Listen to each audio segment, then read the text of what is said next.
All right, joining us now is Philip Sicuso with Bose McKinney and Evans. Welcome. Thanks for joining us. Appreciate the invite. So a few months ago, there was a really big event that happened in Indiana, right, in May, when they legalized online betting, single sports events betting, horse racing. I mean, it was just a big win for the gaming industry. It was. How's it been?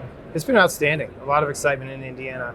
One of the interesting things about the bill was that the sports wagering part of the legislation was actually just almost an afterthought.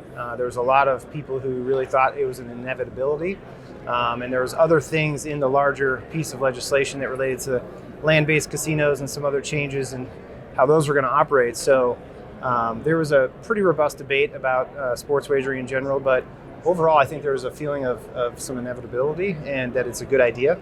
And so there's been a lot of excitement since then. Are there checks and balances as well to make sure there's responsible gaming, to make sure that the most vulnerable players are getting the help they need? And absolutely, yeah. So since the bill passed in the spring, the Gaming Commission started working immediately. The bill became effective on July 1st, but with the passage of the legislation going through, the Gaming Commission began writing its regulations immediately, starting an informal process with the industry to have some dialogue.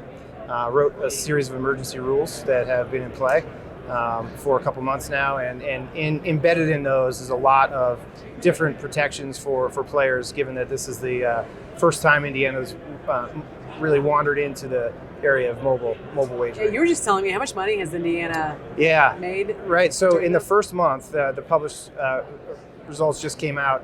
The first month was about $35 million in money wagered, which resulted in almost $1 million in tax revenue just in 1 month.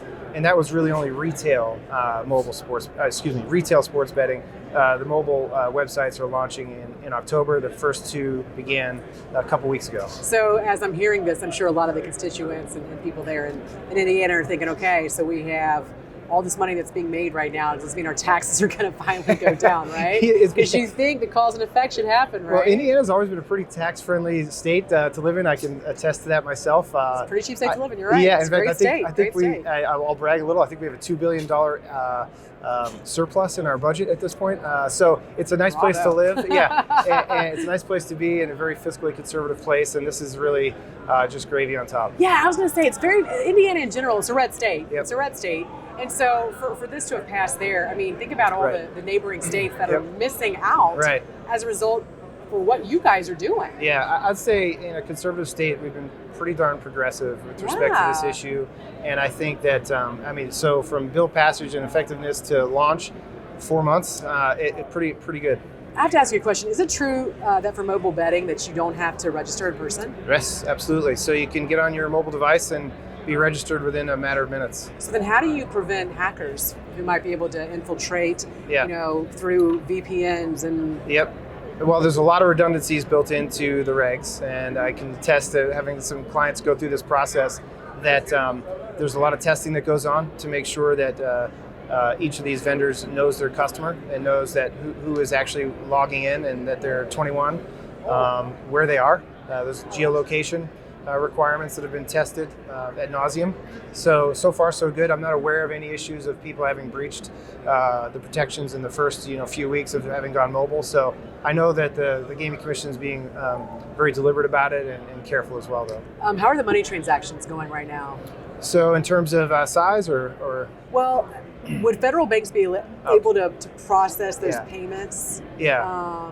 Even though it's only legalized on the state level there in Indiana? Yeah, great question. Interesting question. So the way Indiana's handling it, I think some other states as well, is because it's a federal law issue, the states are essentially not taking a position on the legality of some of the money transfers, and they're leaving it up to the industry to have their legal ducks in a row, to do the analysis and to make sure that the money transfers are appropriate under federal law. So far, I know there are some banks that have declined to take part in some of those transactions, but others have, and that there are ways to make it perfectly fine. So I think from what I've seen, I've played now in the last couple of weeks, and I know that there are different ways for me to get money from one place to another in a legal fashion, and I think that the Wire Act concerns are minimal at this point, and that a lot of financial institutions are taking part in the process. Clearly there was a little bit of controversy, obviously, in any gaming situation. What's the sentiment like right now with folks there in Indiana? Are you seeing any backlash? No, not really. I think there are some people who will be watching it closely for sure to understand the impact of people being able to gamble from home. But right now, I think there's a lot of excitement, and I think that really one thing that gets overlooked a lot is you can know a lot more about a player and their transactions and what they're doing, whether there's a tendencies for a problem gambler when a transaction is taking place electronically as opposed to an anonymous transaction at a casino with cash.